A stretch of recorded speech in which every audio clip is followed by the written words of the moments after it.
All right. We got another slate coming through.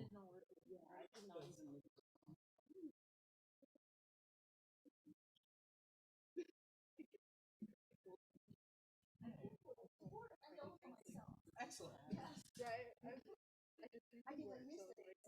All right. It's time to begin. Hello, everyone. I'm Dan, the Judicial Review Board Chair for this year, and I'll be introducing this year's ASPSU debate events.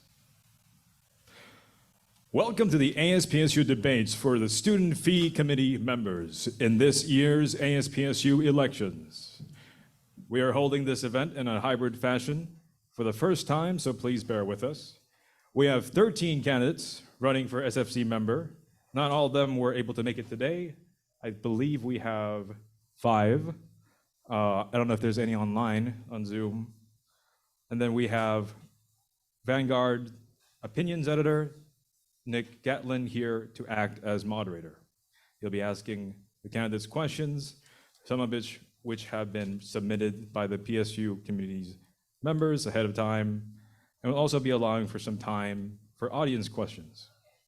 We encourage you to ready your questions, whether you are online or in person, Zoom, and to listen and learn more about the students hoping to represent the student body for the 2023 to 2024 academic year. SFC members within student government are tasked with recommending the student incidental fee and student building fee allocations to the ASPSU Senate, which before joining ASPSU, I had no idea what those little things meant on the tuition. The PSU Board of Trustees and the PSU President. There's certain things in SFC that the PSU President has to sign off on.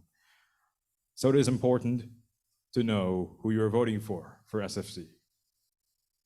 We're going to start off with candidate introductions, and then afterwards, the debate will start. Candidates, please briefly introduce yourselves with your name, pronouns, majors, and why you are interested in running for student government. Those mics should be live, any of them.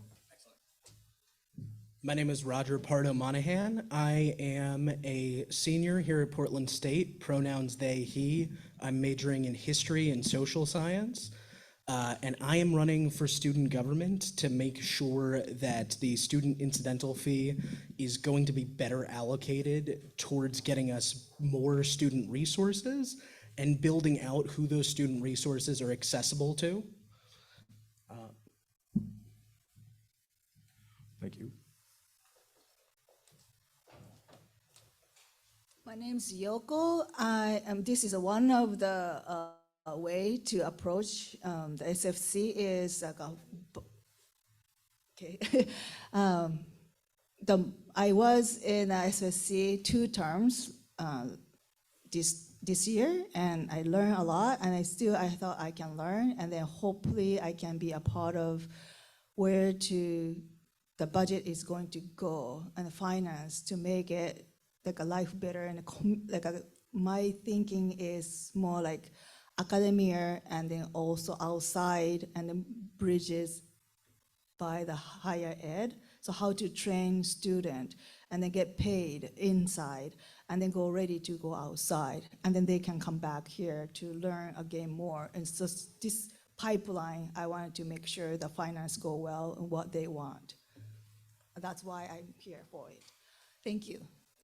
My major is right now social work and public administration and service learning, and I have MBA and a CPA certificate from PSU too. MBA is not from PSU, but different place. That's why I apply for this. Thank you.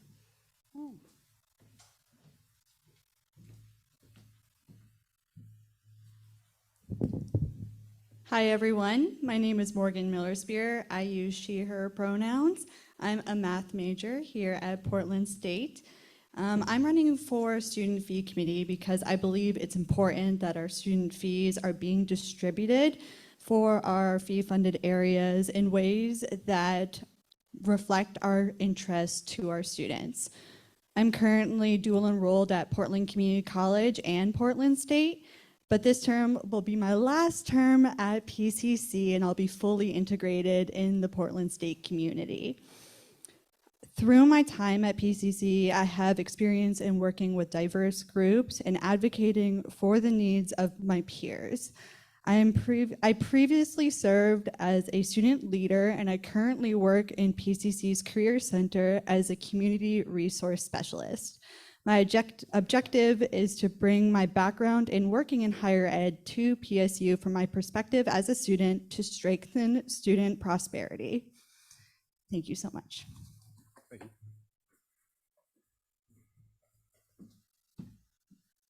Hi. Hello. My name's Sonya. I'm a marketing major here at PSU, and I use she, her pronouns.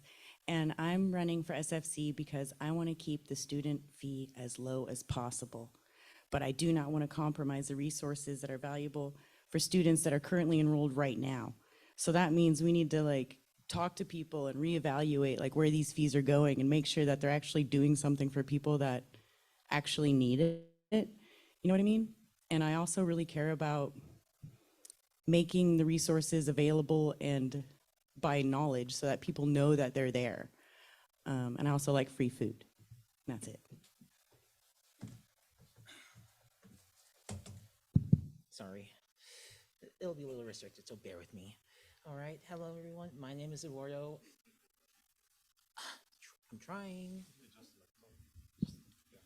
Okay, testing. All right. Hello everyone. My name is Eduardo Alexis Diaz. I go by Eddy, and I'm a transfer junior, and my major is human business administration.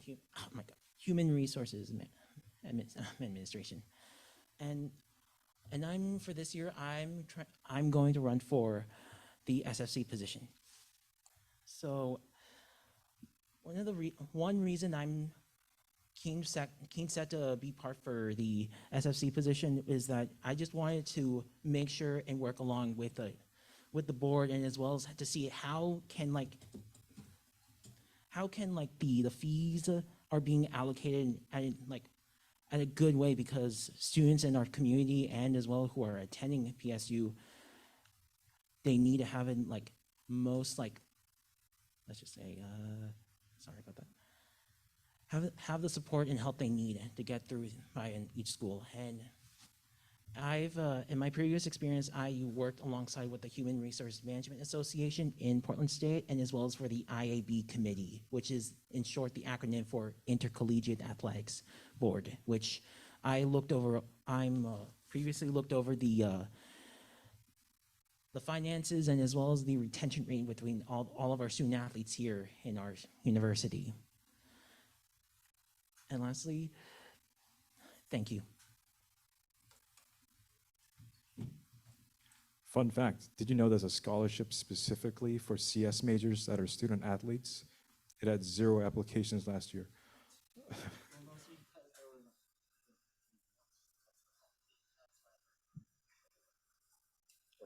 Thank you. I believe there were 2 candidates that were to sign up for Zoom. I don't know if they're not, no, they're, okay. Cool. Thank you for candidates for their introductions. Let's see. Cool. We'll go ahead and let the battle begin, debate begin. Nick will be asking questions for the candidates. Make sure that your responses are brief. You will be timed so that your fellow candidates also have time. Cool. I'm going to go ahead and exit the stage. There's 5 microphones. There's 5 candidates.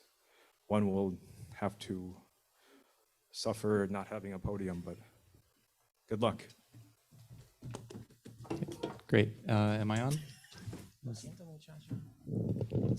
this work? I'm assuming yes. Okay. Great. I will be asking questions for everybody on stage. How you want to answer it is up to you guys.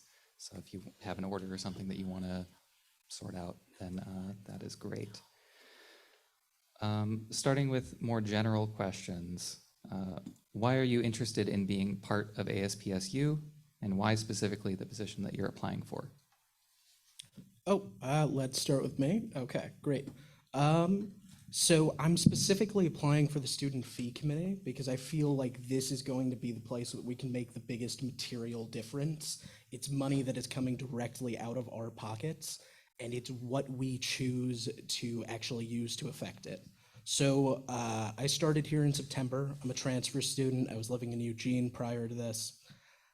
I began work here at the college through the dean's office of the College of Liberal Arts and Sciences.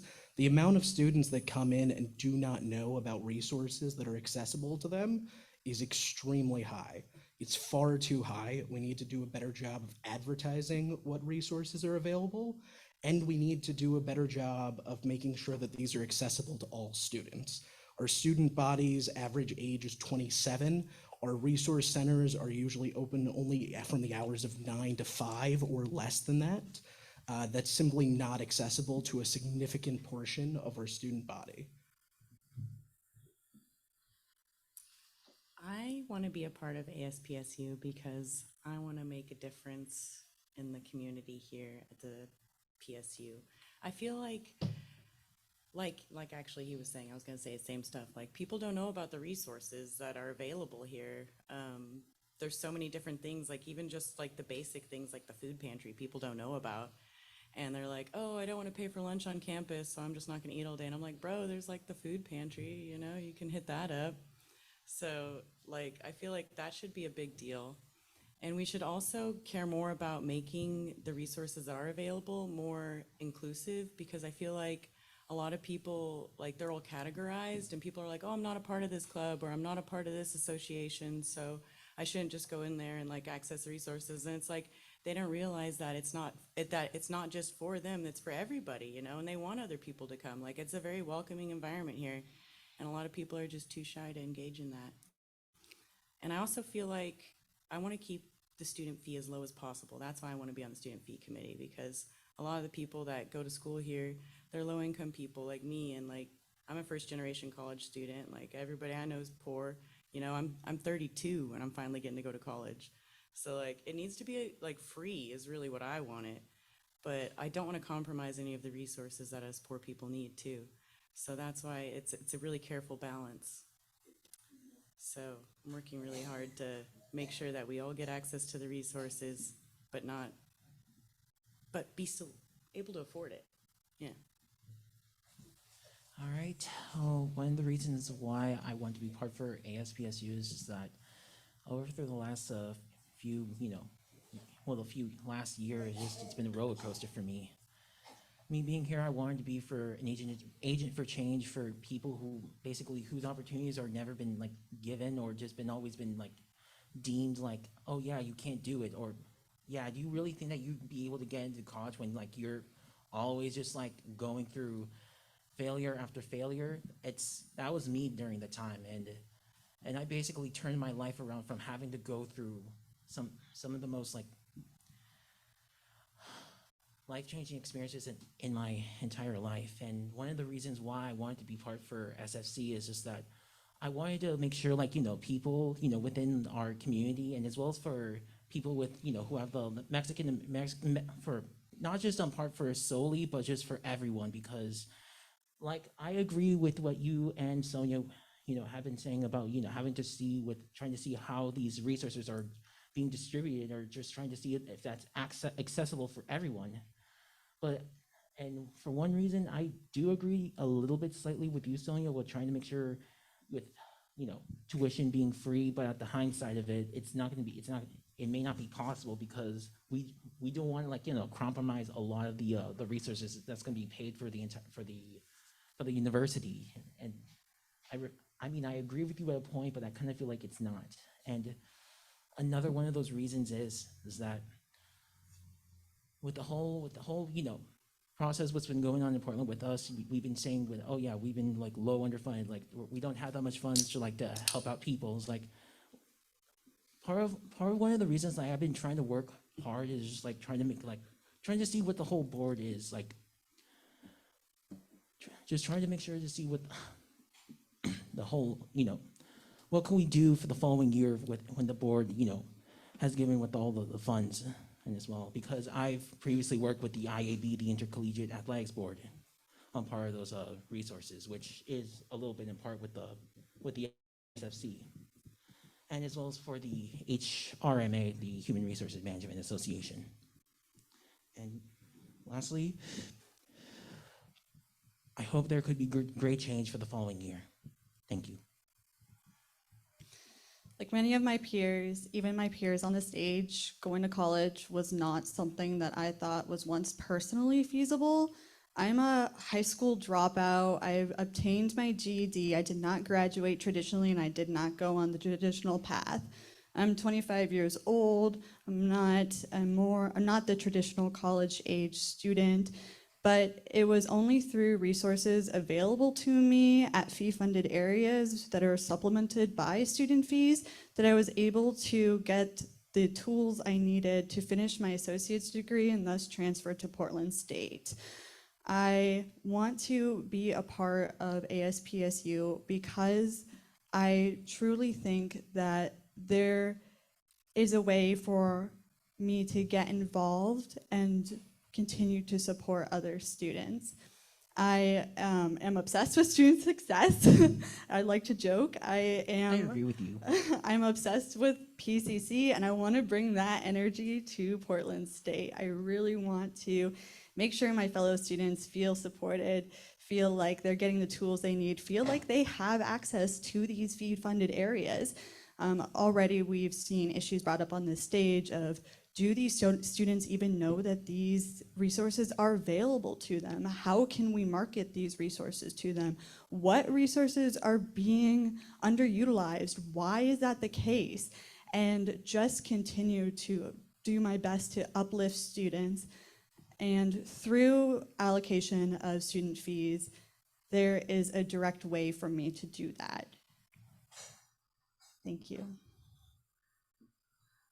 Hi, I'm candidate for all, actually, senator and vice president, SFC, and why I want to do the ASPSU, because last year, first time I involved with the ASPSU, that was a really great opportunity to open up my opportunity to be connect with the students. I got to know people, and FCC is really taught me a lot more than I wanted to know maybe, but it was just really nice. And they're really patient to teach me, and I'm an international student. I mean, my English is my second language. It's never been fluent in like a first language speakers, but they gave me a patience to teach me and support me.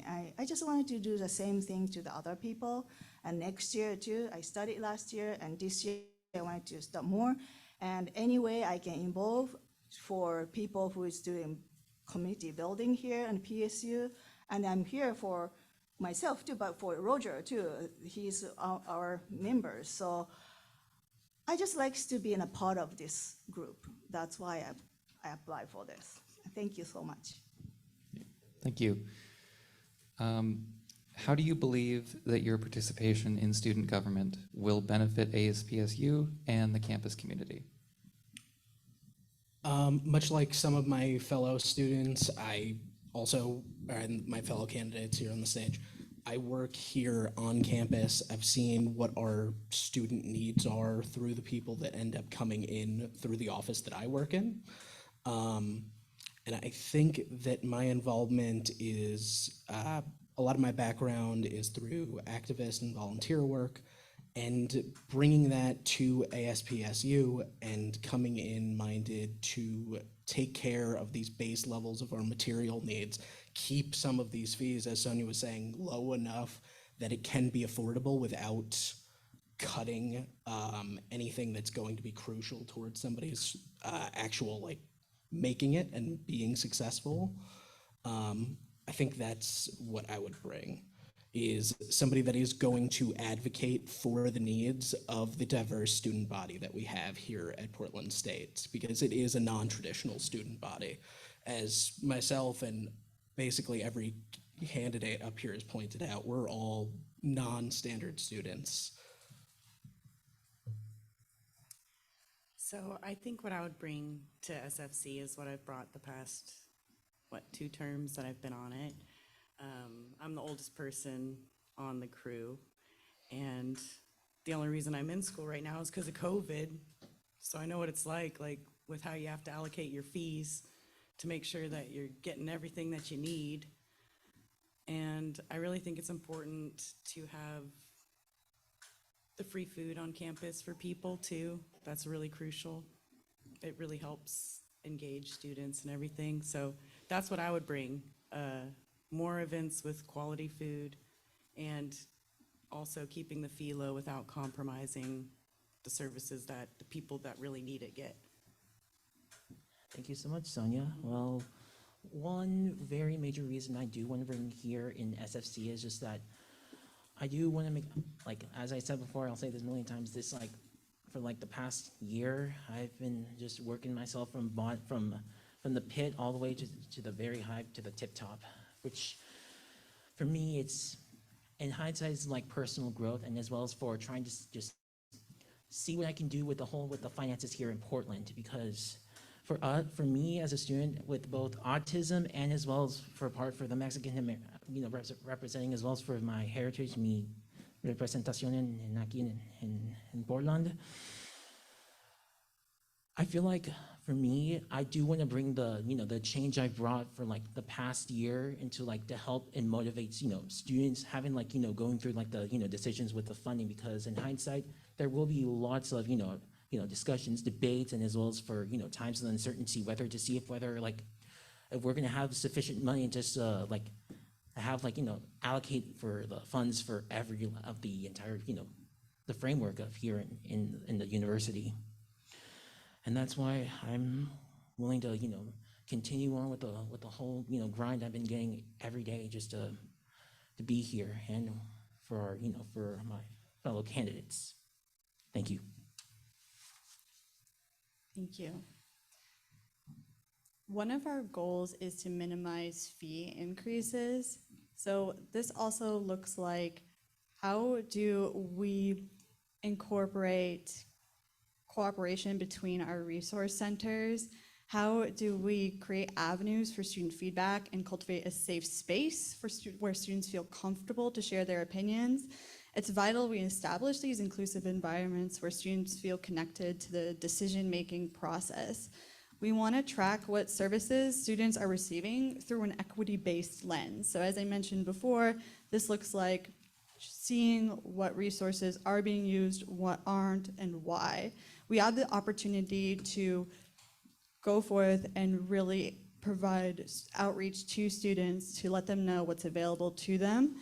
And this also looks like increasing communication between students and student government. And we also need to make sure that we're looking at what students want, asking clarifying questions, and just establishing that connection. I think that I have a lot of decent ideas on how to do so from my experience working in higher ed. For example, I want to know if our resource centers are promoting, are coordinating with each other for center collaborations. At PCC, we would call this outreach or campouts, where staff would cross work at resource centers. So career services would go to WRC, and a staff member would be there and stay there all day to be available for students to ask questions to them about career services, even in a completely different center. So that way students who visit one center could simultaneously learn about the other.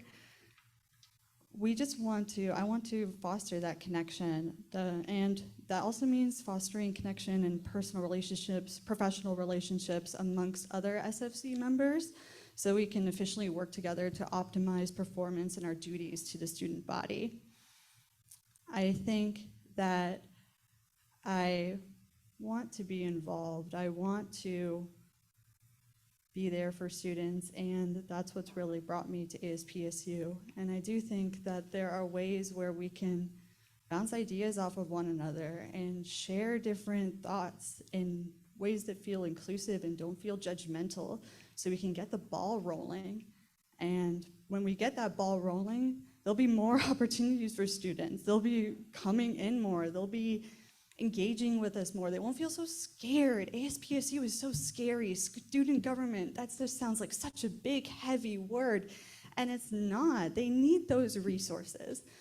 That was off script, but I had to, had to get a little Don't passionate worry. there. You got it. Thank you. For myself, with being a student for a long time with a child, I think it's 25% of student has kids here, and it's really unique of a PSU, and there's not so many campuses have those facility and field service places for students with the children. That is really big marketing for PSU too. But actually, they come for it, and then they couldn't have enough of it.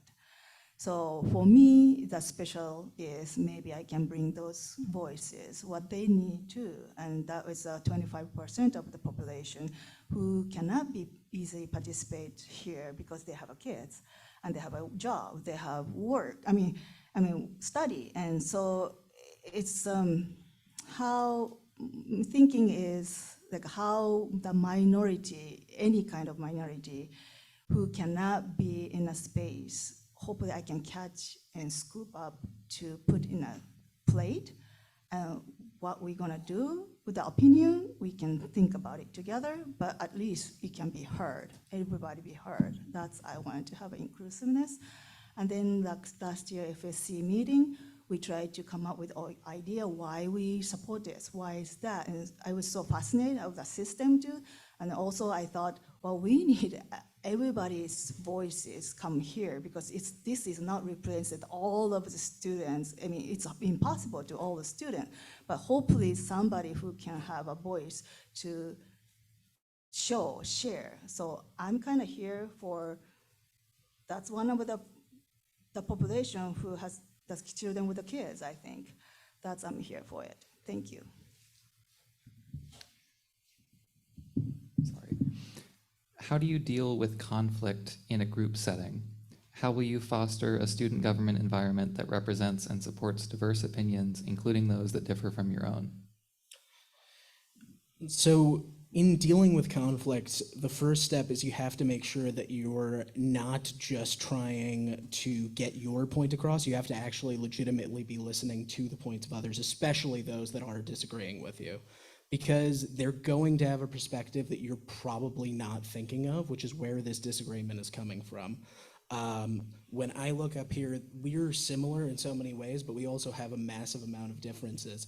They're going to probably think of things that maybe I have not thought of, and I'm going to think of things that they have not thought of. So say we were all working together on the student fee committee, you need to ensure that everybody's voices are actually being heard, you're taking these full things in, and overall you're going to be respectful because we're all working towards the same goal of making this a better Portland state for all of our students. I feel like conflict can be healthy because conflict breeds growth, but it needs to be handled in like a certain way. And that starts with creating a culture of professionalism and inclusivity where people are allowed to speak their minds and people who are more quiet are engaged to speak up. And whenever we're talking about subjects, it shouldn't be, you should think about the source. So if somebody's more qualified to speak on that, give them that room. And if things do get a little heated, maybe take a break and reevaluate things and have a third party come in to help and mediate. But how I deal with conflict is I never really get upset, but I do like to help calm it down. Thank you so much, Sonya. It really was reassuring. Well, for me, one of the reasons the way I, handle conflict is I agree on you guys' your points, like trying to create, because I do agree that, like conflict is healthy for growth and it's just has to handle it in a way that's professionalism for both sides, and I agree with everything what you say, but for the way that I handle conflict is, yeah, I do think about the opinions from both sides to see whether if we're like, let's just think of a scenario here. If we're all working on like in a resolution just to see if whether we're having a heated conflict and just saying we're just trying to, let's just say at one side we need to make sure that this point has to be on point with in accordance with our school, and then the other side, what would happen with the detrimental consequences with how it's going to go for, like, are we going to just be supporting on that side without having to realize like the consequences from that side? And it's like, even though in a time-based, conflict environment and where time's like limited, I do feel like with the whole conflict from at a standpoint, there has to be like a centered solution, one that's like a compromise that could be best for everyone, because with simply just having just one point across without having to, having an opportunity cost for the other, that's like having like an equal solution, which I've been practicing over for the last few years. And for me, dealing with conflict, it's just, let's just say it's both sides of a coin. We can't imagine what outcome can occur, and whether it could be something that could help us in the future, or whether it could, whether we would have to deal with the long-term effects of it on the long run. But I do agree with you guys, all your points. Thank you. To deal with conflict, you have to maintain a mindset of curiosity. Ask the other person why. Don't feel automatically defensive. As Dr. Adrian Benning says, put your feelings in your back pocket so you could best show up for students. So that means working with the other person, but not automatically going on the offense. Trying to figure out where you can find that a common ground, because it's definitely there somewhere, even if you gotta dig deep, to turn that conflict into collaboration.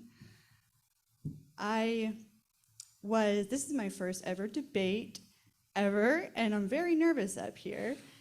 And in preparing for this debate, I looked up student fee committee member debates. Nothing came up on YouTube, but an article from 2019 did come up, where the PSU Vanguard published how a student fee committee member at that time got into an Instagram argument with someone, a student, and it became very heated very quickly. There was insults thrown by him, and eventually it led to well-needed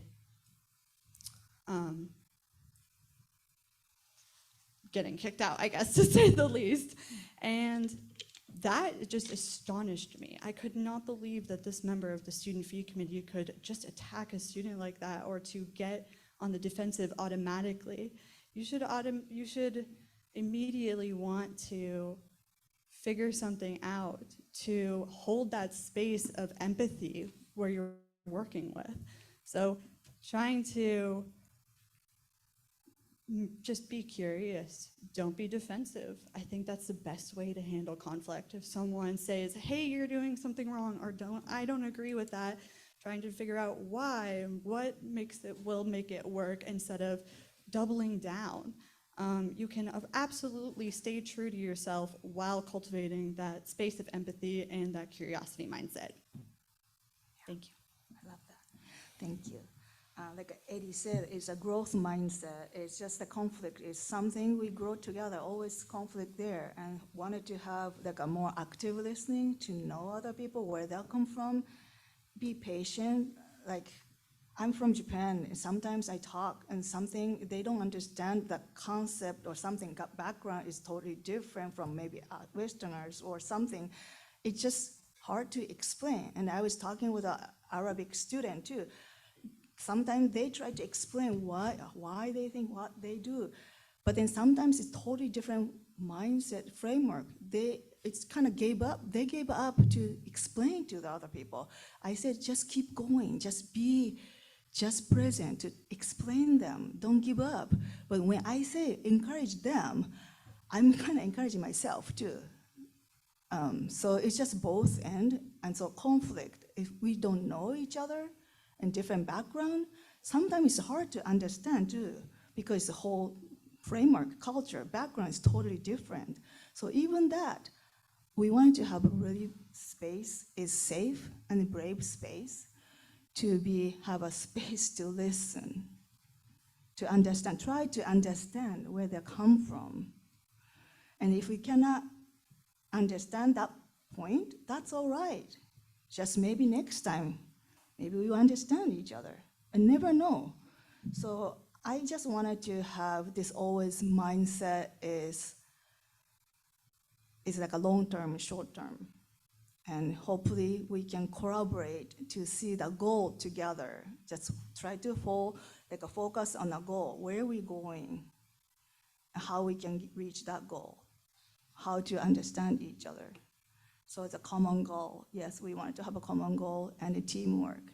That's I'm aiming for, collaboration. And I feel the team is a joy, like a focus on the harmony to how we all feel about it. That's I wanted to focus. Thank you. Thank you. What items on your opponent's agenda do you support? What do you oppose? If you are not elected, are you willing to work with the people you are currently running against? And how would you ensure that your differences don't overshadow or hinder the function of student government? Yeah, I'm sorry, could you repeat the first portion of that? I just didn't catch that. Yeah, and I can split this up. What items on your opponent's agenda do you support and what do you oppose? Yeah, I would say I am a little bit wary about the desire and the strong push to keep the student fee low. In theory, I want to keep it lower. There are certainly some areas that we can look into cutting. But primarily, I think we need to be focused on getting our resource centers bolstered. And I would hope maybe we can do that through restructuring of how some of the funds are done. Primarily, our three largest expenses in the student incidental fee last year were childcare, our resource centers, and athletics. Can we maybe pull from athletics and put more of that funding into childcare and into our resource centers, where we're not increasing the fee, but we're increasing some of the benefits that we're receiving. But I'm a little bit wary. I don't want to get it too low. But yeah, I would absolutely be willing to work with anyone on this stage, anyone that I'm running against who's not on this stage today. And as I mentioned before in the question about conflict, listen to the perspective of where they're coming from and ensure that we are finding the most equitable solution for the most amount of our students. Yeah. Nobody's trying to lower the fee, just trying to keep it as low as possible without compromising the resources for students that need it. And that does involve reallocation, so you're totally right about that. However, there's nothing that I disagree with on anybody's slate. I feel like anything that's a positive change for PSU is a positive change, and I'm behind it. From the 2 terms that I've spent in the student fee committee, though, I've seen a lot of things that I feel like I can make a difference in the reallocation of fees, keeping it as low as possible to keep education accessible for the majority of people, especially with the nature of who our students are. You know, we need it to be low. And yeah, so yeah, I just am all for positive change. I'm pretty fluid. Well, I agree with you guys on where you're coming from, and yeah, I do agree that like the student incentive fees should be low, but not like at its lowest, because what would happen with with all the with the fees just trying to be allocated with the resources? Because I understand that part of the story is like athletics, with the resources build, the resources centers, and as well as for the, I don't know what was like the third one. I guess it was Childcare was the Childcare. the third largest. Childcare. Yeah. Yeah, and some facts that I had to be exposed with the athletics, which during my time as like the with the IAB during the last 3 months, that with the whole framework for which how the student athletes are getting funding, and as well as for being here, almost like a quarter or up to a half of them has to use federal aid just to get by here, because even though most of our school is I don't know, like a university, but it's athletics, it's like kind of like their main goal, because during this is something that I had to discussed with David like during January, because they attempted to do a little bit of the restructuring with the funds they had since in 2011. Like, let's just say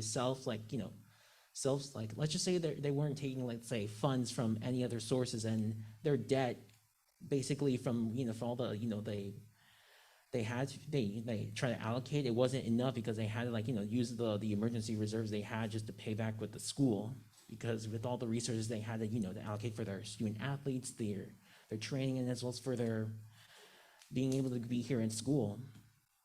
And for one reason, I do agree on a certain aspect of trying to keep the students and fee low, but the hindsight, there's still some athletes are having to just not having enough, just say funds just to be here, just do the sports they want to do, in hindsight, because we've been seeing a lot of retention rates being, dropped during the following years. And that's one of the reasons why I do want to trying to see whether we can reallocate a little bit of the funds at a balanced rate for all fee funded areas, and not try to just keep it at low, which Sonya, I kind of disagree with the whole trying to keep with a little bit low. I mean, I do want to keep it low as possible, but not at a low that's it's not going to sacrifice with the whole, I'm not saying sacrifice anything though, so I don't know. Oh. You're arguing a false point. I said keep it as low as possible without sacrificing Oh. resources for the students that need it. Oh, That's what I said. oh, well, my apologies on that. It's okay, bro. You're forgiven.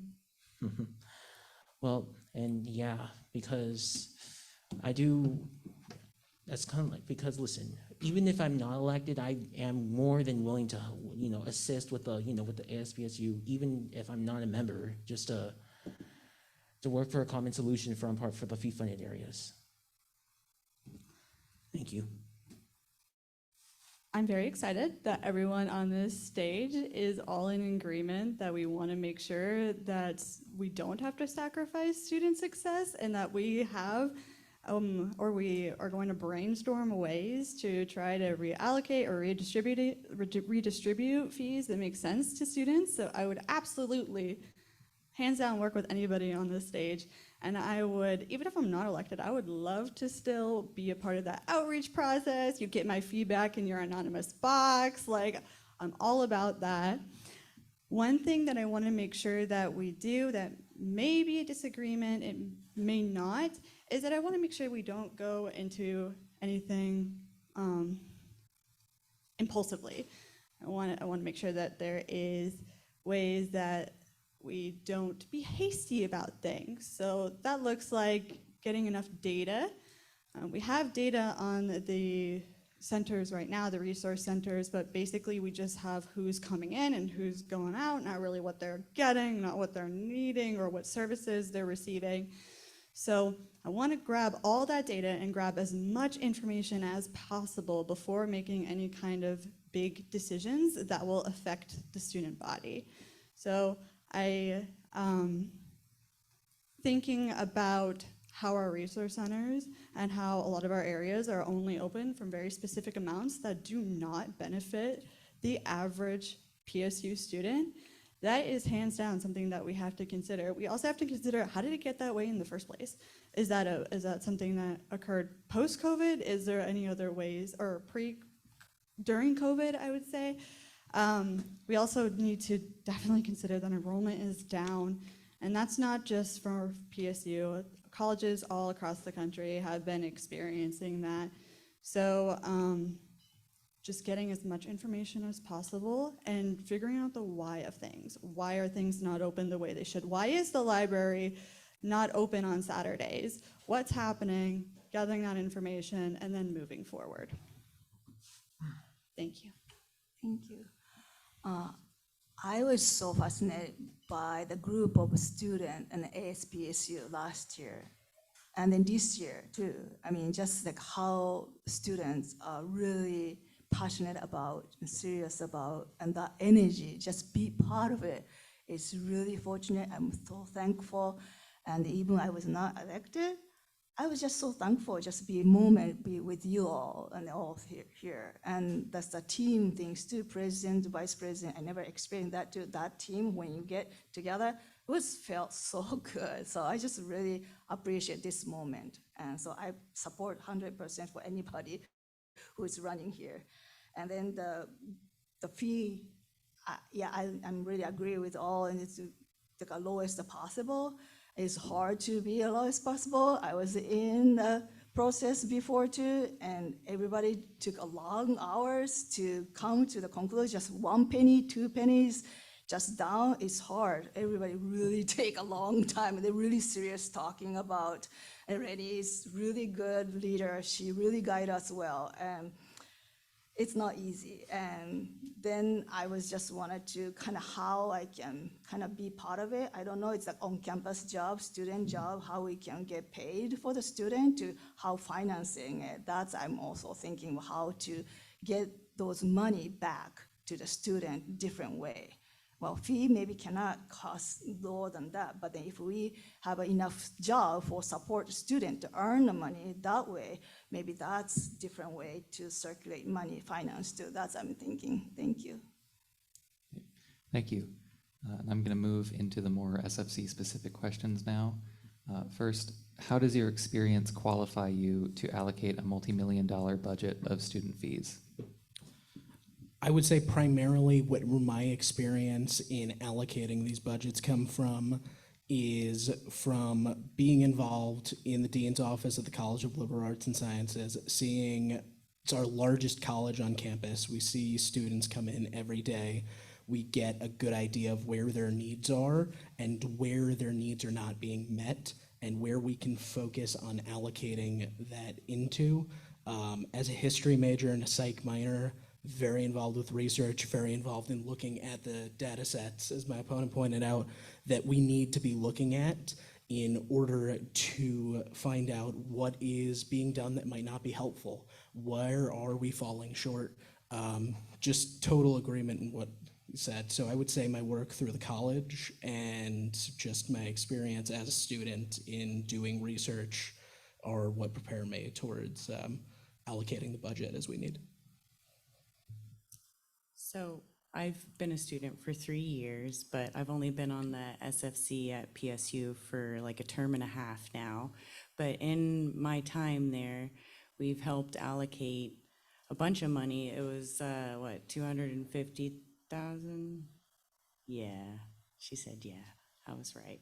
But it was some extra fees money that we had, and we prioritized accessibility for, students who are differently abled, and safety for students who, have different gender identities, and also accessibility for people who may have anxiety and stuff like that, or get lost on campus. Those were things that I really cared about, and to make sure that the money wasn't just being wasted on silly TVs put in the hallways and stuff. Do we need any more advertisements on campus, y'all? No, we don't. We need more snacks. Anyways, that's it. Thank you, Sonia. Well, can you repeat the question? I just want to make sure to know what I'm saying. Yeah. How does your experience qualify you to allocate a multi-million-dollar budget of student fees? Oh boy. Well, I agree with a little bit, Sonia. I've been, students following the corona during the coronavirus era. For me, it's class 2020, which during my past year, I've previously worked here, in part with the IAB, and as well as for the School of Business and part of it with the Human Resources Management Association. Well, part of that budget, I would say I agree, with Sonia, just having to make sure, let's just say the money is better allocated for on resources that should matter here in our campus. For example, like you said, those flat screen TVs and all that type of bull. And that's one of the reasons why I would rather not just allocate that to the board, because for us nosotros not I'm gonna say in Spanish just to make sure for people viewing here. Una de las razones por que yo como pienso de que el budget que aquí en Portland tiene que ser como en un área que sea como que tiene igualdad y que sé que tiene que ser como balanceado para todos, porque para nosotros aquí que estamos sacrificando nuestro tiempo y también el esfuerzo que está aquí en Portland, porque por nosotros hacemos muchísimos sacrificios para estar aquí y en parte de como de en parte de que nuestra como los fondos que estamos pagando de fuera de nuestros como bolsillos tienen que ser como usados de una manera que es bueno para todos, que es accesible para todos, para nosotros, porque sí hay personas que nosotros hemos batallado con tener como lo suficiente dinero para pagar con las clases. Y eso es en parte donde muchos de nosotros los hispanos trabajamos para que podamos tener suficientes fondos para estar aquí.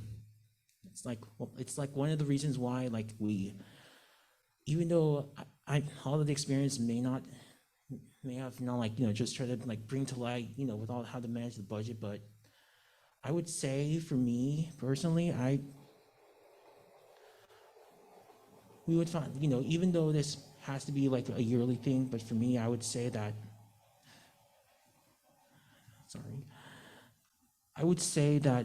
that's something that we would have to look into the following year because it fluctuates. Because we can't know whether it's in a set budget or it's just like it fluctuates. It's different every year, and yeah, that's all I got. Thank you. I'm sorry, we could look into what? No. Well, excuse me. What were you saying fluctuates each year? Well, the budget that's been given by the board for the multi-million-dollar budget. It fluctuates each year depending on whether, the funding, if there's going to be, the funding each year comes by the fiscal year. Thank you. Well, thank you. As our goal is to minimize student fee increases, I imagine we're going to be looking at a lot of reports. And I hope that we're looking at reports on budget, reports on what is happening. I want databases everywhere to see what's going on and how we can analyze that. Through my time in career services, we are at PCC, we was supplemented by student activity fees. So I had 18K over the past year that had to distribute. A lot of that went to our peer hires, so that I was acted as peer advisors, new computers, new printers, technology. These are resources for students, not just for staff too. So trying to figure out what is in our office and how we can best maximize that for our students. And that also is absolutely looking at what we do and don't need, like advertisements, and trying to figure out what we do need. So we didn't necessarily need a new printer, but we did need 2 new computers, and we had to stretch our budget in order to fit that. It's not multi-million, but it's still a good, solid couple of thousand, and you did have to document that. You did have to go around and see and take note of what's going on. How can we better utilize this? How can we better fix this? Does this need fixing? And then move forward and distribute that appropriately and allocate that appropriately. So I think that that is the best way in trying to figure out how things are going to work around here with student fees, is making sure we have that data. I'm a math major too, so I love problem solving. I was originally an accounting major, but there was a lot of arithmetic. So I went and I kind of moved forward into more analysis, and that was just something that I'm really passionate about. I love problem solving. I love figuring out how to get to the root of the issue and then try to go forward and get some results. Thank you. Thank you. I've been an SFC member, committee member in 2 terms. I learned a lot. They teach me a lot. And so I'm in a part of the budgeting committee.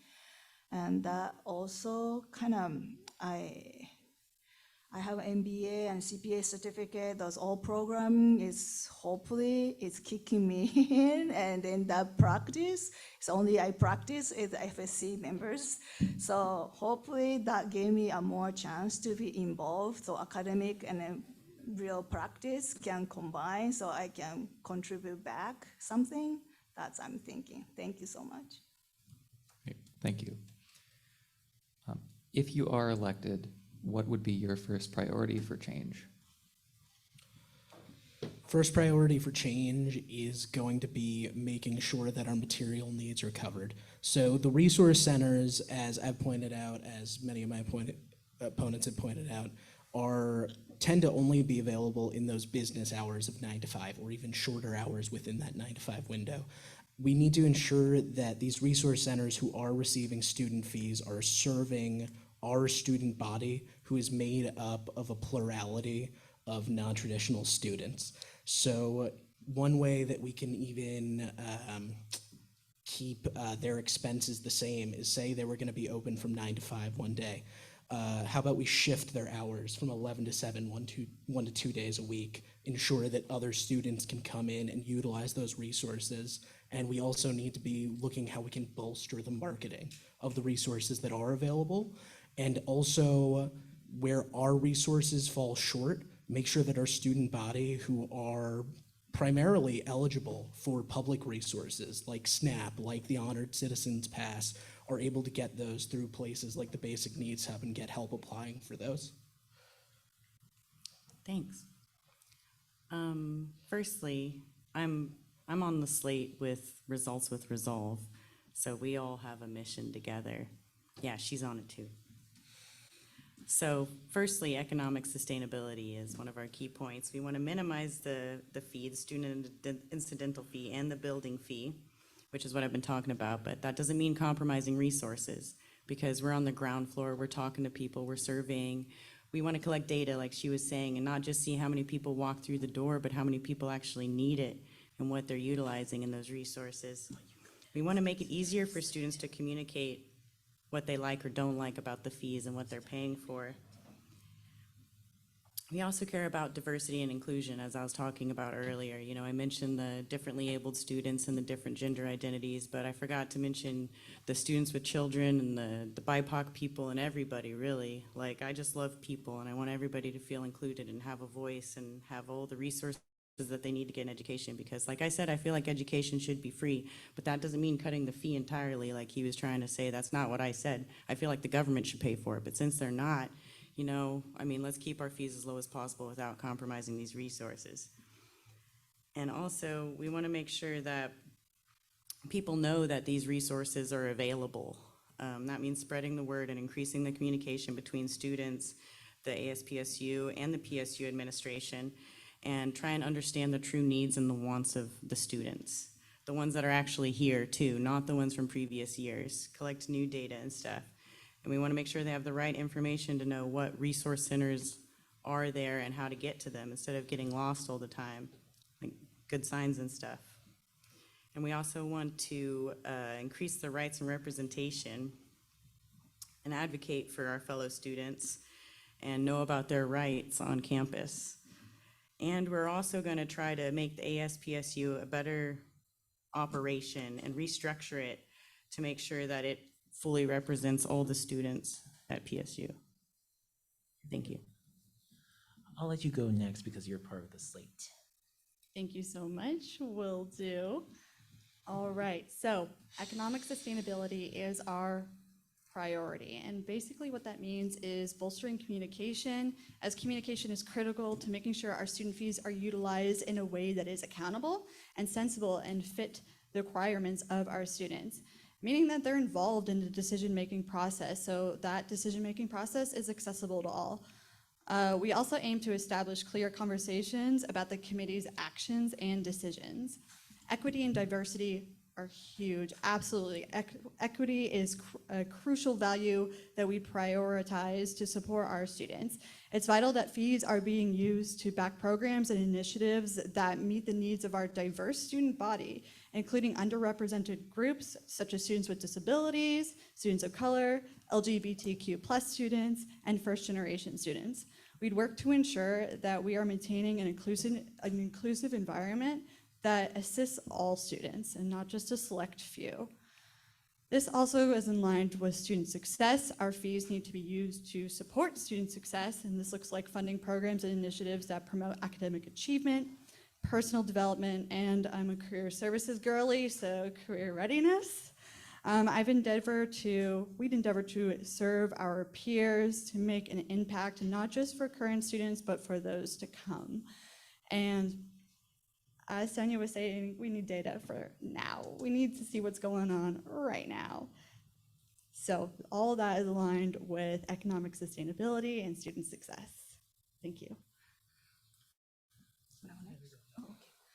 Well, I'm in the same boat with the Rogers and the same team, so it just try to have sustainable, and then I was talking about how to fee and how to a student can earn the money and opportunity and inclusiveness and equity and make sure that small voice can be heard and be on the plate. And as a SFC to change, it just, we need the people how to connect with the people, and diverse members can be on decision making. Everybody knows individual capacity. That's us. That's why we combine into gather to work together to something. So hopefully those minority, any kind of minorities, peoples who are part of this place, is their voice can be reflected, and so we can have a build community building together. That's I'm hoping and try to aim for it. So anybody who is in that boat, I will really support everybody. Thank you. Thank you, Yoko.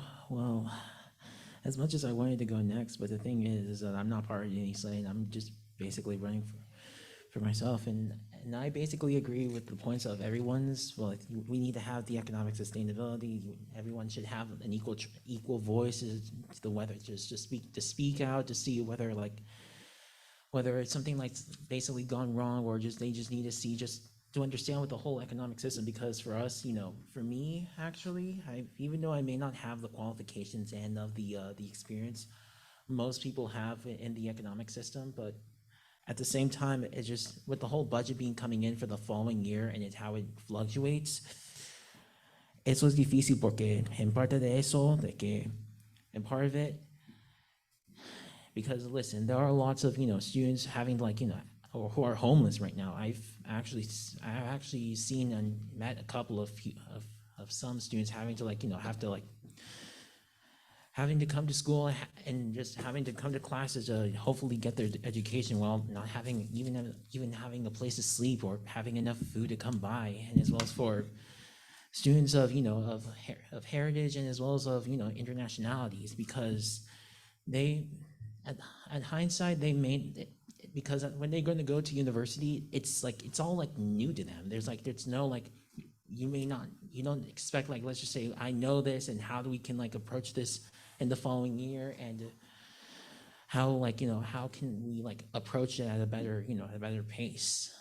For me, as well, I also wanted to for in part with my priorities is I just want to prioritize with all the the people who doesn't have a voice. For example, for me, I've always been a student with disabilities is whose families who basically don't understand with the whole financial system with having to pay for tuition, not how the system is, because it fluctuates on the on how much they earn on their their income. And lastly, and some of the ideas that my opponents discussed, I highly support, because that's all the that's all the goals that we were trying to run for the last few days from part of being part for the student fee committee. Thank you. Thank you. What would your priorities as a student leader involved in allocating funds to student groups? Or what would be your priorities? I'm sorry. Are there any groups or fee-funded areas you feel should receive more or less funding than currently allocated? And if you could, please be specific as possible. Yeah, I would say from looking at a base level of where the student incidental fee went last year, as I mentioned previously, probably allocating less money towards athletics and putting more of that money into childcare, putting more of that money into our resource centers.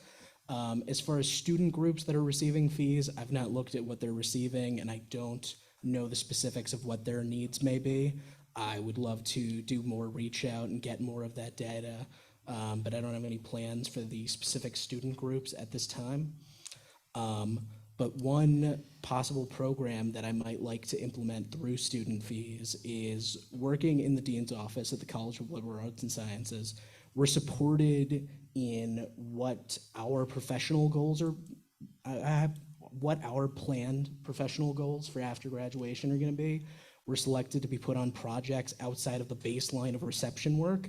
And it's my understanding through talking with a lot of student workers on campus, that's not how their labor is being utilized by the university. They're not feeling supported. They are doing a baseline of reception work, which is great for getting the minimum wage paycheck that we get as students, but it's not great for professionalization. It's not great for preparation for after our graduation. So possibly getting a university-wide program set up and possibly doing that or funding a portion of that through our student fees would be something I'd like to look into. Hi, thank you. It feels like a loaded question because I honestly, like the general idea of, defunding athletics and funding childcare. Yes, yeah, sure. But, as being an SSC these past few terms, it's been really hard to identify like what impact these fee-funded areas are actually making. And that's what we're working on and talking about is how are we going to gauge this and figure out what areas are actually being utilized. And that's the whole part of the communication that we're going to do is we're going to get on the ground floor and we're going to figure out a way to collect this data, meaningful data that we can apply and make a difference in where the fees are being spent that's actually impactful for furthering education, because that's the whole goal of going to school. Thank you, Sonia. Yeah. Can you repeat the question? Sorry about that. What would your priorities what would be your priorities as a student leader involved in allocating funds to student groups? Are there any groups or fee-funded areas you feel should receive more or less funding than currently allocated? Okay. I'm going to speak a little bit of mixed between English and Spanish. Is that okay? Just, thank you. Una de las razones de que, una de mis prioridades, aunque me soy como elegido como parte de ser como un líder de aquí en Portland State, es que una de las áreas de las FFAs, de las como las áreas fundadas de las fianzas, de que yo considero de que yo pienso tiene que ser como más importante es por ejemplo, el centro de deshabilidades, porque yo sí entiendo de mis oponentes de que sí los atletas tienen que tener suficientes fondos, de que tienen que como estar parte porque en una parte nuestros atletas son parte de nuestro como del budget de nuestro sistema y en parte de que cortando el childcare, eso es como pues eso como le limita como los recursos de que cuanto como a las familias y también con estudiantes de que tienen familiares o niños desde que son como se van a la escuela, ¿qué va a pasar con las consecuencias con eso? Porque si eso pasara, pues no habrá como el suficiente como cuidado de niño de que ellos necesitan mientras están atendiendo en clase. And another reason is that another of the fee-funded areas that I kind of feel like it should be mattered is like the resources, because it's like for us and all that we really rely on those resources to be successful, because if we just having to to cut the budget with all the resources, then how we're going to be able to get by get by to success, because we need them just to pass in our classes. Oh, sorry. I'm sorry, could you repeat the same points in both Spanish and English? English? Well, okay. Okay. So, well, one of the reasons why why it should matter was the for the Disability Resource Center is that because many of our students, they have mental or physical disabilities, which limits their to be able to be here in school, just trying to to learn from the professor, and as well as just be here in Portland State, because it's, how do I put this? Because basically without with the funds they need like their special ed, because special ed students, they're not going to be able have the accommodations and their the resources available to pass on their classes, and as well as in part for the what's the other point? Sorry, I'm just And as well as for our student athletes, I agree with my opponent, like just like having to like have like those resources just to, you know, to support our student athletes because they go to school here while having to like, you know, showcase their athletic ability, and which, even though it may not be that of a really good point, but I do agree for what you had to explain and where, you know, it had come from. And lastly, with how like the whole childcare and having those funds, it's important because there are still some students here in Portland that having to need those resources to, you know, to make sure that their kids are, you know, at a safe place while you're going to school. Because if that basically is like cut to budget, that could be a stressful situation for like the student in general, like having to, you know, focus on whether for their child or for their school or like their education. That's why some of those 3 major points that I wanted to focus on if I'm elected. Thank you. Give it all to career services. No, but seriously, we need the data first. We are looking at things through an equitable lens. So in order to do that, we need to see what kind of services these students are receiving in these fee-funded areas and then distribute that appropriately. So equity inherently means that we're not looking at a base equal thing all across for our fee-funded areas. They're going to be distributed in an appropriate way that match the needs of our students. So I wouldn't say, oh, cut this and just give it to that if we don't have current and updated data that back that decision. So we don't need to be hasty. We need to not think impulsively and just gather as much information as we can before we make those kinds of decisions. Thank you. Yeah, I totally agree. Yes. It's just what's priority is, I think it's a question, how I understand is what my base value, right? Or we have to know the data first, or right now, and to see what its priority work on it. Then right now, at the current data, I don't know right now. So, and I don't remember what is like a couple months ago, like 6 months ago things. So for me, priority is student have enough fed and their basic needs are met and they can study and have a roof over this.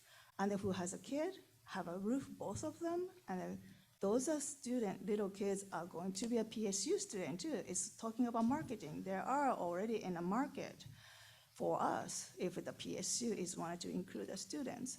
So I'm thinking about, I wanted to, the higher education as a hub of the community building is all combined how we can be like a support for student is basic needs are met. That's I'm thinking. Thank you. Thanks. And as a follow-up to that, what kind of data would you be looking at in allocating funds? How would it be collected? And the process around that? Yeah, I think that basically the data that we need is not data that we're currently collecting. So we need to be getting data, as my opponents have mentioned, about maybe like what is being most grabbed from the food pantry.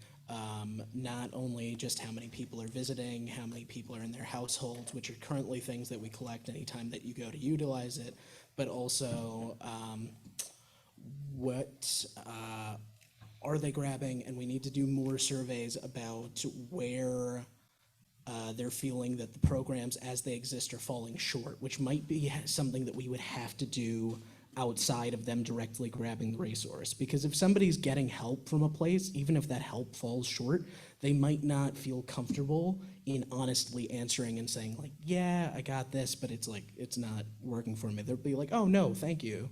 Because they are grateful for it, but it's not fulfilling maybe some of their needs. And some people are gonna be very comfortable saying that, some people might not. So we need to look into some alternative measures in getting the full data sets we need on how to best serve the student population. Cool. Yeah, it's funny you asked that, dude, because we've been asking the same thing. We're like, how the heck are we gonna know like that these resources are reaching people? Because for the past 2 quarters that I've been on the SFC, like we get these quarterly reports and we ask these questions like how many students you reach, how does it affect them, like how do you reach them, what kind of promotion do you do and stuff. And everybody answers differently. And a lot of times it's just like 400 people walk through the door and 40% blah, blah, blah. And it's like these like statistics, but you got to look at the statistics anyways, because the way that the data is aggregated, it could be like displaying false positives on things. So we don't even know really. And so we're like, we got to actually talk to the students. And so that's actually what we're talking about right now, is that's the whole part of our slate, is getting the data. We're trying to get it and figure out the best way to collect it. And so far, we're going straight to the source is where we're headed, is straight to the students. Yeah. Sorry, just to follow up, what data are you looking for that you're not getting currently? Oh, so we're talking about the SFC, allocating the student fees. So we're trying to figure out how to best allocate the student fee to benefit the majority of the students and not raising the fee. You see what I mean? So we're trying to figure out how to allocate the fee, like you were saying, like, because this is a follow-up question to how to allocate the fees to different FFAs. Well, we need to make sure that they're going to FFAs that are appropriate. So we want to make sure what reach the FFAs are doing and how that's actually affecting the students in a positive way towards getting their education. Make sense? Sick.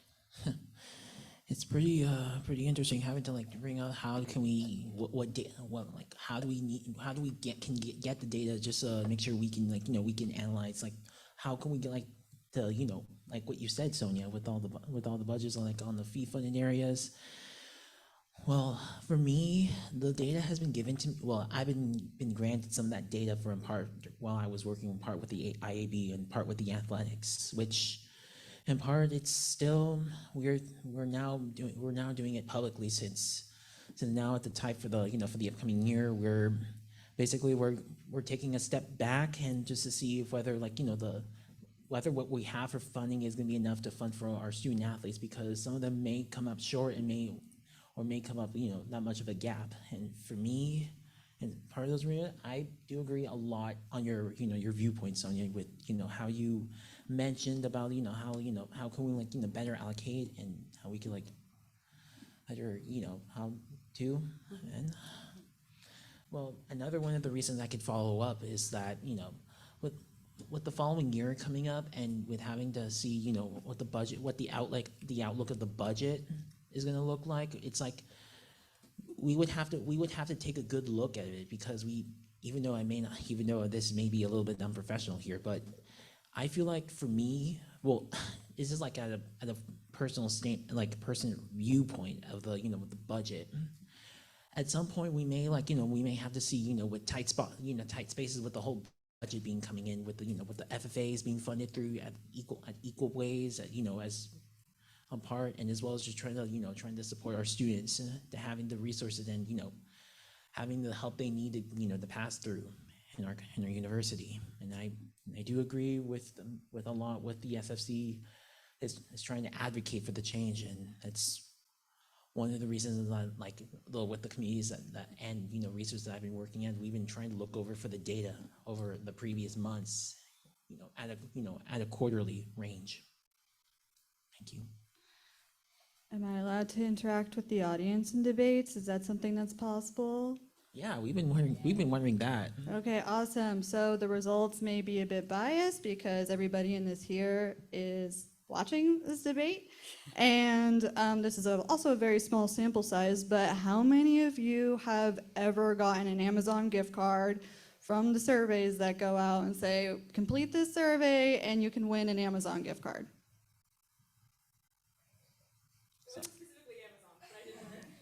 All right, one person, great. I'm gonna take that. And how many of those have you completed, roughly? Do you do every them? Oh, sorry, pardon me, included. Oh yeah, okay. Do you do all of them that come in? No. Ooh. It all depends on a certain a certain amount of people though that are being granted, because who knows, because whenever they see free stuff, it's it's all up for grabs. Sure, and I've done it too many times, but I never won my Amazon gift card, sad. But my friend Ezra in the audience, they're a very active member of the PSU community, and they were actually working with me at PCC in the past, so I'm not surprised to hear that. That being said, I don't know the value of these surveys that go out. How effectively do they actually get results and student feedback and input?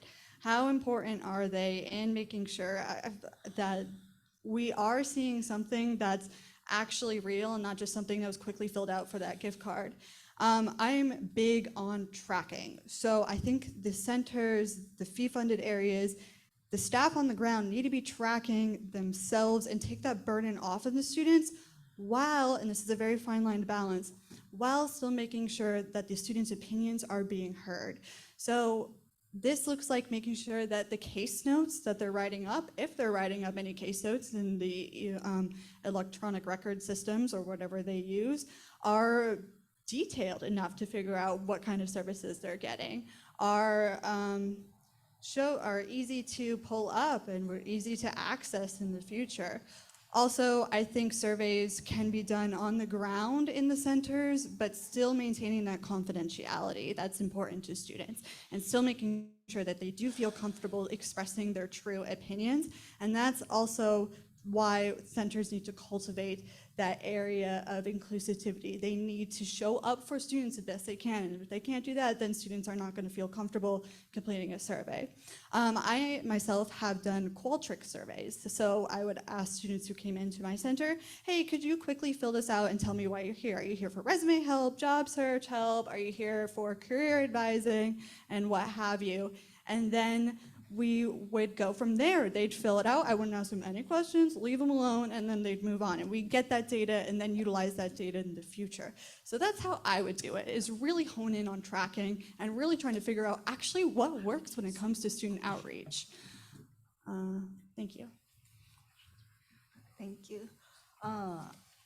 I was just surprised to see, I've been in an intern for a resource center for students with a children's center, and then basic needs hub, and then I go places too. And how they get the data is just sign up your name and ID. That's good. But then also what the resource center for students with the children, they start doing a Google form. So they have a tablet and they come in, and what they do in a short survey, I thought that was a great idea to do it. If they can do all the resource centers as a smooth survey, when they visit it and they put in, they go into the all Excel sheet, maybe it's easy to see it. Maybe that's, I thought. Great, thank you. Last question I have before we move on to audience questions is, enrollment has been declining at PSU at a steady rate. In the event of budget cuts, money not coming in, what will you take into consideration when dealing with cuts to valuable programs? How do you plan to handle such cuts? And for candidates who would like to keep the student incidental fee lower, how would you balance keeping that fee low with maintaining programs and dropping enrollment? Sorry if that's a lot. Yeah, certainly a lot, but I will do my best to address that.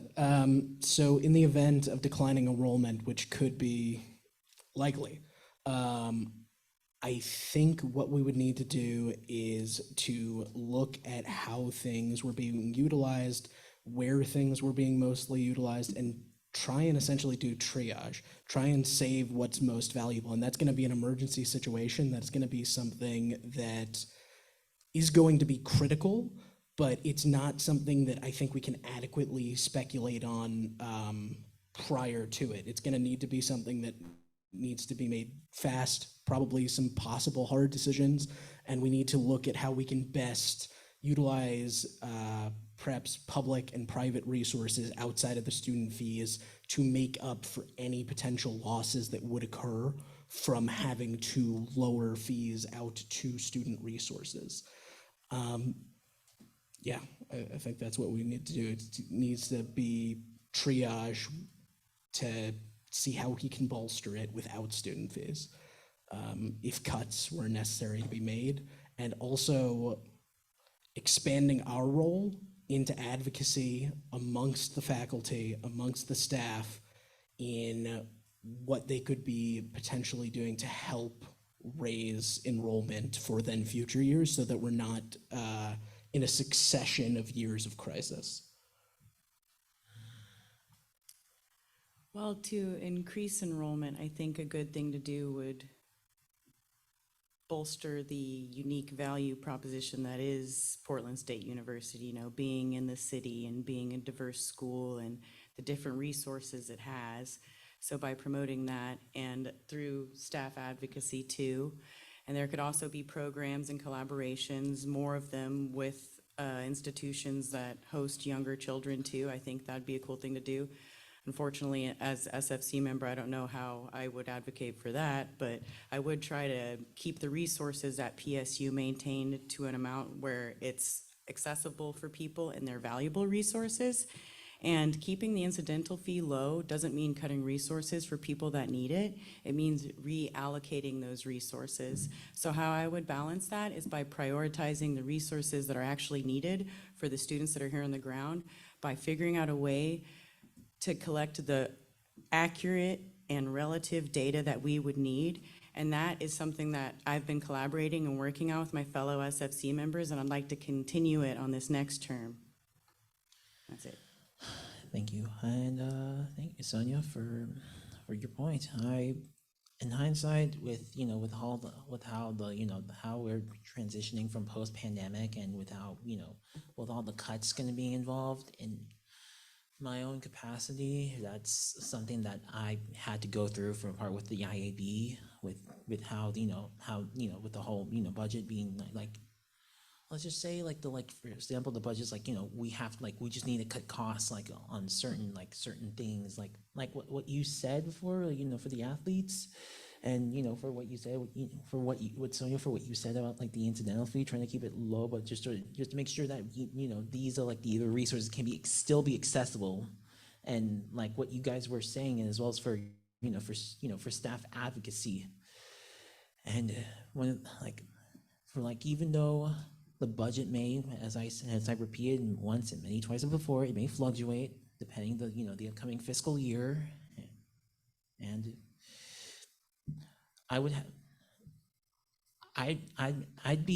to put it bluntly, I would say with all with the budget cuts, and with that, because I would say we would have to sacrifice.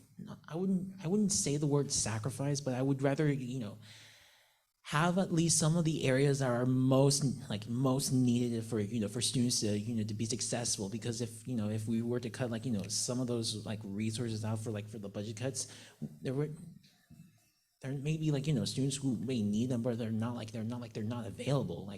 That's something that I had to go through for my previous year, where a lot of cuts were allowed, and there weren't that much help around our area, which in my experience, I had to experience that back at Clackamas Community College, in part with that, which I'm hoping that we would have to look into for in part with the staff, and as well as for the student fee committee at a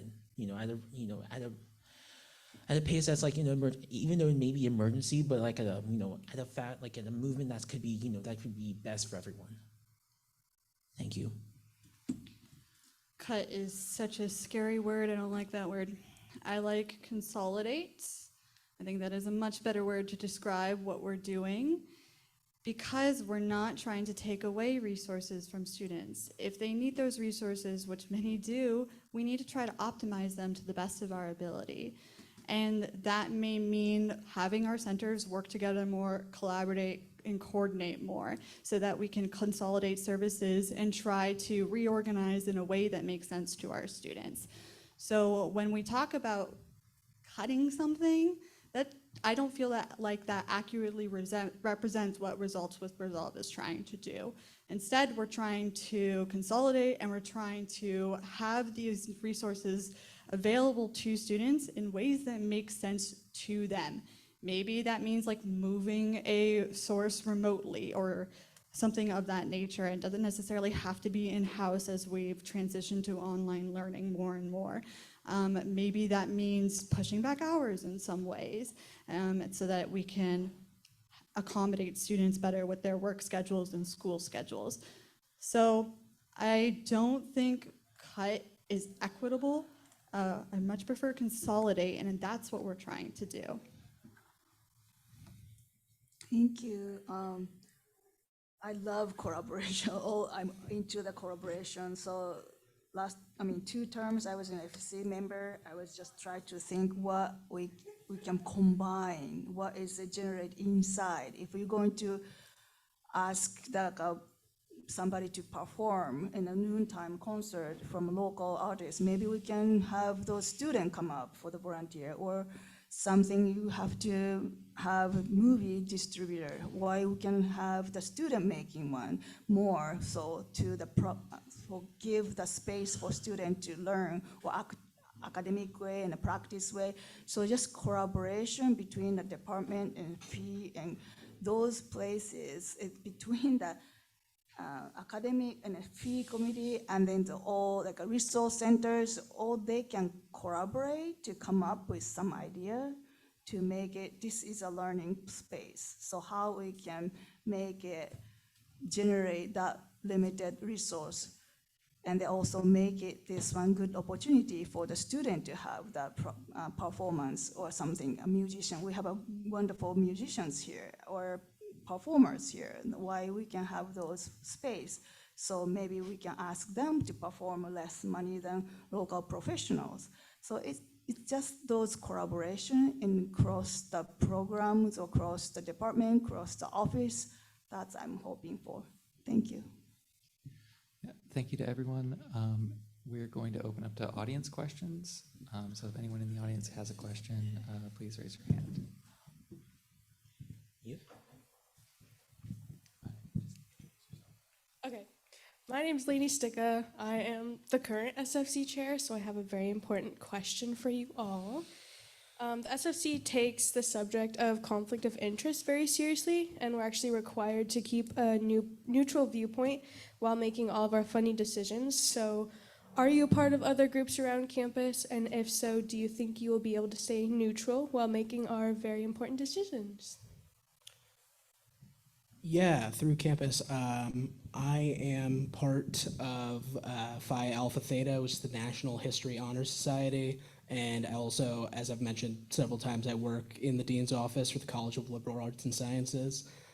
None of that will affect the decisions that I'm making and where funding would be allocated. I'm not in any fee-funded areas, so I'm good.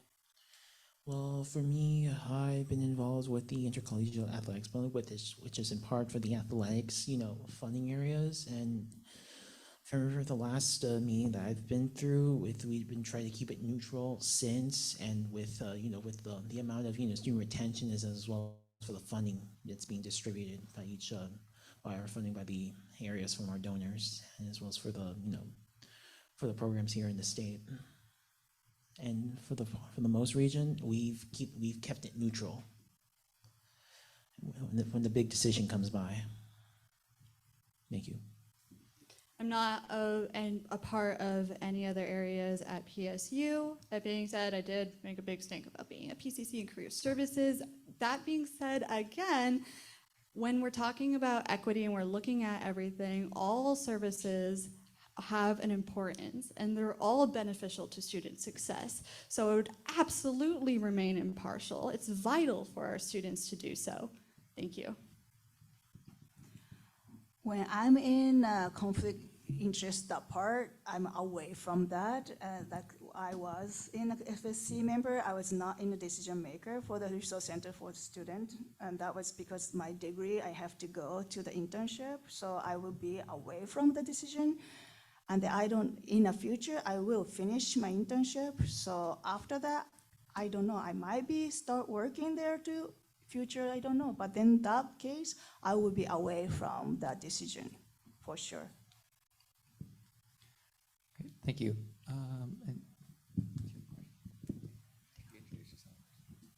Hi, I'm a student here. My name is Daniel. I have 2 children, aged 3 and 4. childcare and accommodations for students with children on campus is in a crisis at this moment, and I can give examples. My question is specifically whether or not you would be willing to make this a top priority. My examples, the Helen Gordon Center, the Helen Gordon Child Development Center, which is essentially an elementary school for students, children from students and faculty members, has a wait list of at least a year to get into it. The only building on campus approved for students with children to live in with their children is the Blackstone building, which the wait list to get into that is at least 6 months, if not a year or longer. And in that building, it's one of the oldest buildings on campus, and there's lead paint on the windowsills, and I could be wrong, but I don't even think there's an elevator. The Little Vikings daycare program has not been accepting children for a year about. They don't accept anyone 3 or 4 years old. They don't. And the ASPSU, which is a childcare center in this building, in fact, is also very short-staffed and underfunded and doesn't accept children. And just to be specific, my question is, are you willing to make these issues a top priority? I'd like to say thank you for sharing that. What you said is extremely concerning. I would like to make it a top priority. I would like to allocate a larger percentage of what we're working with in student fees towards childcare. But as far as not accepting students, I'd like to talk with these institutions and resources that are clearly not working for a chunk of our student body that are parents, and see maybe not just how we can help utilize the student fee to help them, but assist. Do they need any labor power towards getting outside grants and fundings? Would that be something that we can get a student employee, someone paid, and help them work on getting outside funding as well as student fee committee funding for that? But yes, this would definitely be a top priority. Yes, this is definitely something I would work with ASPSU to resolve immediately, no doubt. I had to say thank you so much for sharing it. I'll be honest, it really brought a tear in my eye, and this is gonna also want to be one of my main priorities. Like if I'm elected, to make sure we could try to allocate a little bit more of the percentage of having like childcare funded. And yeah, I've been on the loop with the whole merger being involved, and I'll be honest, with the whole cutting, with the whole childcare, I'm not in supportive of that, unfortunately, because it's like you're basically when it's not accepting children with the whole wait list, it's like messed up for me. Even if I'm imagining like in your scenario, it's just unfair. And from my bottom of my heart, I kind of feel like it's just one of the reasons like I want to just to at least contribute like a little bit more higher in the percentage, because with students having to go here to school and having to leave for childcare here, you're just trying to make sure that you're the stress that you're carrying isn't like that going up to your head, because that's like you don't even know what to wonder whether if your kids are going to be able to be at a safe place while you're attending school. I really share from your perspective, and I'll be honest, I grew up from that experience when I was a kid, with my mom having to graduate with her GED here in Oregon.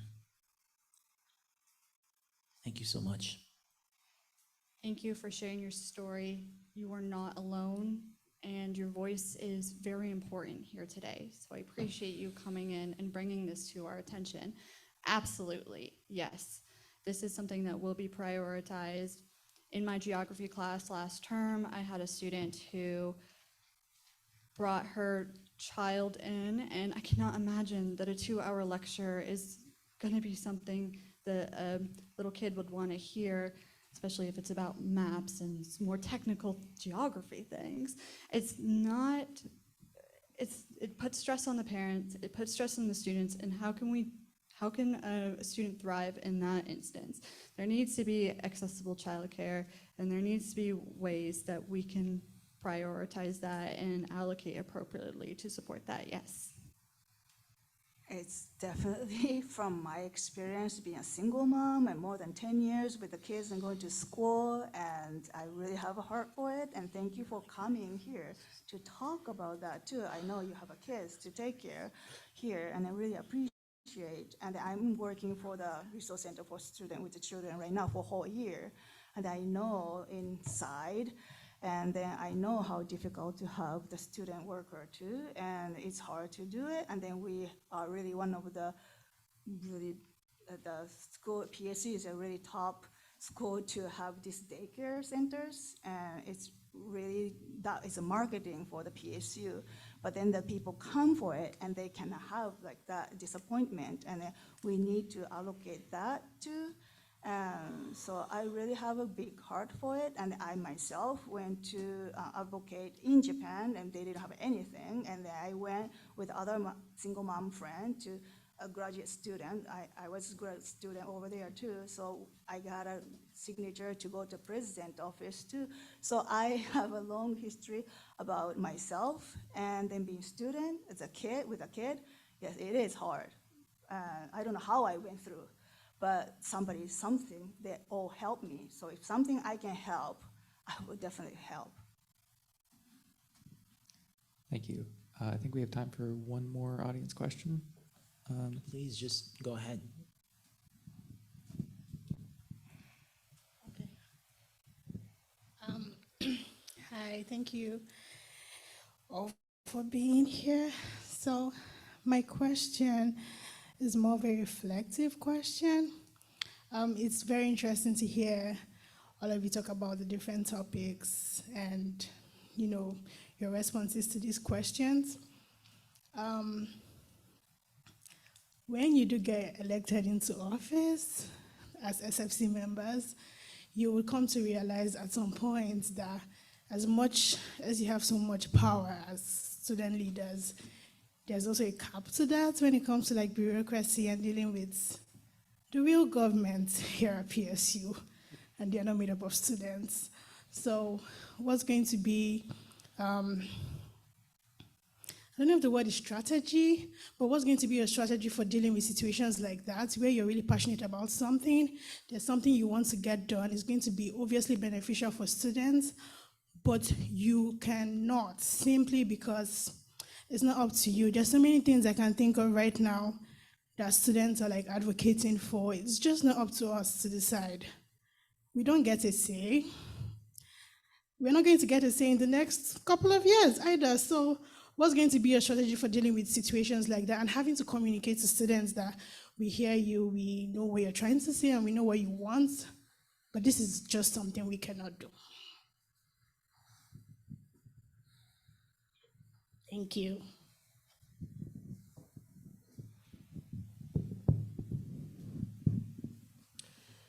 Yeah, I would like to thank you for sharing that and acknowledging the limited capacity in which some of these elected positions can have, and what the power of our student government has to do officially.